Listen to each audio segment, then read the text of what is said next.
When Madame Addis fell and died, a heavy silence filled the entire compound. The villagers were trembling. The elders looked at one another with fear and anger. Ichimadu shook his head bitterly and pointed his staff at the native doctor. "You deceived us, Okonkwo. You said nothing would happen. Now, the wife of Chief Akpa is gone. What kind of medicine man are you?"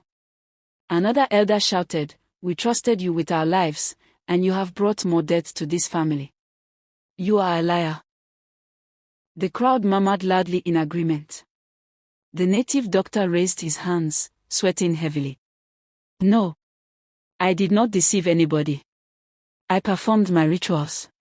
I saw in the spirit that the power was broken. I don't know why this woman died. It is not my fault." But his words only angered the elders more. One of them shouted, "Keep quiet. Stop talking. We are tired of your excuses." The villagers started booing him. Some threw sand in his direction. Fear entered Okonkwo's heart, and he tried to escape. "Let me leave this place," he said, stepping back. But the elders would not allow him to go. Ichimadu raised his staff again and commanded, "Youths, hold him down. He will not leave this compound until he proves himself." Immediately, young men rushed forward and grabbed the native doctor. They tied his hands behind his back with a rope and dragged him to the front of the casket. "You will open this thing today with your own hands," they shouted. The medicine man trembled and begged, "Please, I beg you, don't force me. This casket is evil. Don't let me die." The youth shouted angrily, "If you don't open it, we will kill you ourselves." One strong youth raised his machete and said, "You have only one choice, open the casket or die by our hands." Okonkwo cried bitterly. He fell on his knees and shook his head, but they refused to pity him. The crowd watched in silence, their eyes focused.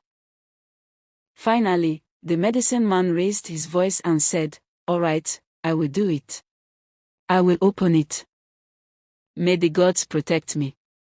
The young men released him, but still stood close by. Okonkwo stood before the casket again. His body was shaking. He rubbed chalk on his forehead, beat his staff on the ground 3 times, and began to chant incantations louder than before.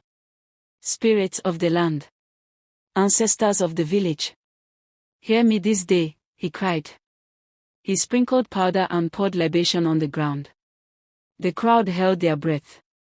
Slowly, he placed both hands on the lid of the casket. He whispered something strange under his breath and finally pulled the casket open. People shouted. But then, silence fell upon the compound once again. The moment the casket opened, Okonkwo's eyes were shocked. He let out a loud scream that pierced the air. His body shook violently, just like Dike, Uche, and Madame Addis before him. He staggered backward, fell to the ground, and within seconds, he was dead. The villagers screamed in terror.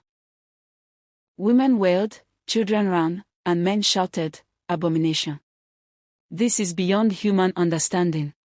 The casket, without anyone touching it, closed back on its own again with a loud and terrifying sound.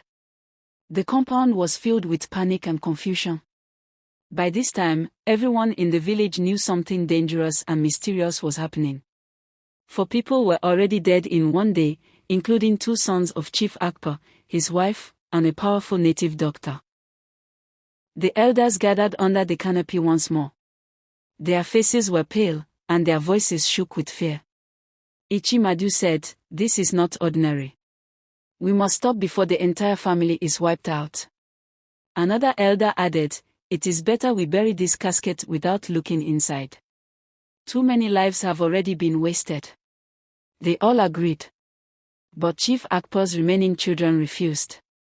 Amoka stood up boldly and shouted, "No. Our father cannot be buried like this. We need to know what is inside that casket. We need to know the truth."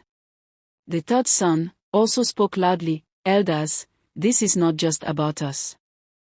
The whole community is watching. If we bury father without seeing him, people will say strange things about our family. We must find out what is inside, no matter how many people have died. His words made the elders look at one another again. Another of the sons, Ibuka, added, if Okonkwo has failed, that does not mean every medicine man will fail. Let us invite another powerful native doctor from the neighboring village. There are men stronger than Okonkwo. Someone out there can open this casket and reveal the truth. The children's determination surprised everyone. The elders whispered among themselves. Some agreed it was too dangerous, while others said the family had a point. Finally, Ichimadu raised his staff and said, all right. Let us send for another native doctor immediately. The crowd murmured. Messengers were quickly chosen. They were instructed to travel to the neighboring village, where a medicine man called lived. He was said to be more powerful than any other. The messengers tied their wrappers tightly, carried palm fronds, and left the compound with speed. As they disappeared down the dusty road, the elders sat in silence, waiting. The entire village was restless. Some prayed silently, others gossiped in fear. The whole community now waited for the arrival of the new native doctor. Nobody knew what would happen next. To be continued.